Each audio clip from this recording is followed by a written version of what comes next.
हमारे घर में दो ही कमरे थे। एक में मैं, अम्मी और अब्बा सोते थे, जबकि दूसरे कमरे में मैं और मेरा छोटा भाई सोते थे।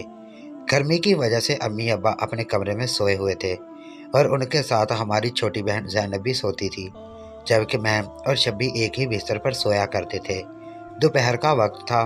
मैं स्कूल से वापसी पर घर आई और यूनिफॉर्म वगैरह उतार कर वॉशरूम से होकर वापस अपने कमरे में आई तो देखा कि शब्बी सीधे मुंह बिस्तर पर लेटा हुआ है। मैं ज़रा उसके पास गई तो देखा कि वो गहरी नींद सो रहा था। उसे देखकर भी मैं वापस होने ही वाली थी कि अचानक मैं ठिठक कर रुक गई, और जिस चीज़ ने मुझे रुकने पर मजबूर कर दिया था वो वो शिब्बी का डंडा था, जो कि उस वक्त अलिफ खड़ा था। गोया कि वो इतना बड़ा नहीं था, लेकिन फिर भी उसकी शलवार ऊपर को उठी हुई थी, जिसे देखकर मेरे बढ़ते हुए कदम रुक गए थे और मेरी नज़रें शुएब की शलवार में बने उबार पर जम सी गई थी। मैं पसीना पसीना हो गई और छोटे भाई का देखते हुए मेरा दिल धक धक करने लगा। फिर मैंने ये कहकर अपनी नज़रों को वहाँ से हटा दिया कि ये मैं क्या कर रही हूँ, ये मेरा छोटा भाई है, सगा भाई। और बाहर जाने के लिए आगे बढ़ गई, लेकिन अभी मैं दो कदम आगे बढ़ी थी, मैंने ये कहकर खुद को रोक लिया कि देखो तो सही कि शिब्बी का कितना छोटा है, और धड़कते दिल के साथ उल्टे कदमों से वापस हो गई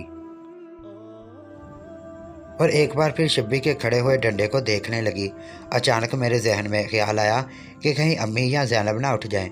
चनाचा मैं जल्दी से दरवाजे के पास गई और बाहर जाकर देखा तो बाहर हो का आलम था।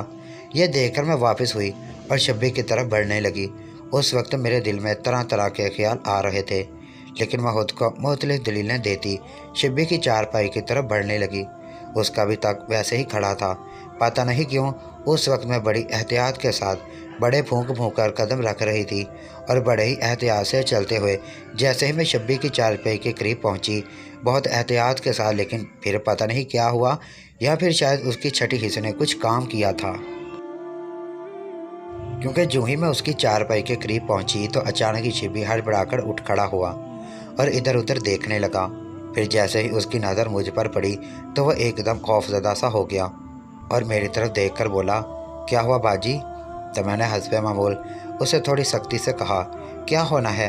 मेरे लहजे की फनकार सुनकर वह बेचारा सहम गया और मज़ीद कोई बात किए बगैर चारपाई से उठकर खामोशी से बाहर चला गया।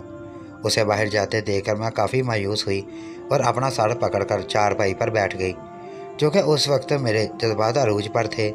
इसलिए इस मायूसी की वजह से मेरे सर में दर्द होना शुरू हो गया, लेकिन मैंने इस दर्द की परवाह न की और खामोशी से बिस्तर पर लेट गई और चारपाई पर करवटें बदलते हुए शब्बी के बारे में सोचने लगी। और फिर सोचते सोचते आखिरकार मेरे जहन में एक तरकीब आ ही गई।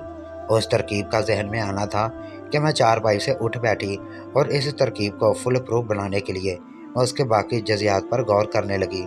और फिर सारे जजियात तय करने के बाद जब मेरे हिसाब से यह मनसूबा फाइनल हो गया तो मैंने एक दफ़ा फिर उस पर गौर किया, और ये सब तय करने के बाद मैं खुद को एकदम से हल्का फुल्का महसूस करने लगी और उसके साथ ही हैरत के तौर पर मेरे सर का दर्द भी गायब हो गया।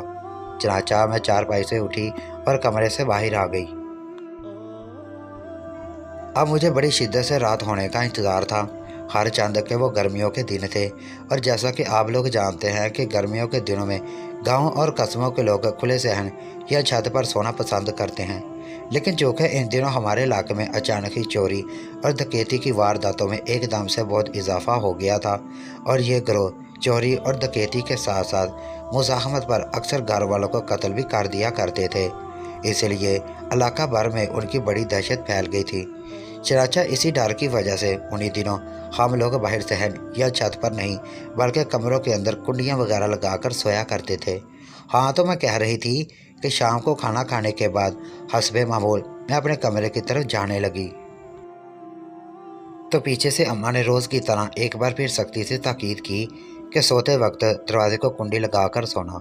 और जैसा कि आपको पता है कि मैं तो पहले ही यही चाहती थी कि जब मैं भाई के साथ वारदात डाल रही हूँ तो दरवाज़ा लॉक हो। इसलिए मैंने अम्मा की बात सुनकर खामोशी से सर हिला दिया और अपने कमरे में चली गई। और मैं कमरे में इसलिए पहले आई थी कि रोज़ मुझे चारपाई पर बिस्तर दुरुस्त करना और उसे झाड़ना वगैरह होता था। चनाचा उस रात भी चारपाई पर बिस्तर वगैरह झाड़ने के बाद मैं शिब्बी का इंतज़ार करने लगी फिर थोड़ी ही देर बाद शिब्बी भी आ गया। वैसे तो वह रोज़ ही इसी टाइम पर कमरे में आया करता था, लेकिन उस रात मुझे ऐसे लगा कि जैसे वह बहुत लेट आया हो। ये शिब्बी की पक्की रूटीन थी कि वो कमरे में दाखिल होकर पहले मेरे साथ रोज़मर्रा की गपशप करता और फिर कुछ देर बाद मेरे साथ ही चारपाई पर सो जाया करता था। लेकिन पता नहीं क्यों आज शिब्बी को कमरे में दाखिल होते देखकर मुझे ख्वाह ही अंगड़ाइयाँ क्यों आने लगी थीं। चनाचा जैसे ही शिब्बी कमरे में दाखिल हुआ, अपने आप ही मुझ पर एक मस्ती सी छाने लगी और मैंने एक तौबा शिकन अंगड़ाई लेते हुए उससे कहा कि आज बड़े लेट आए हो।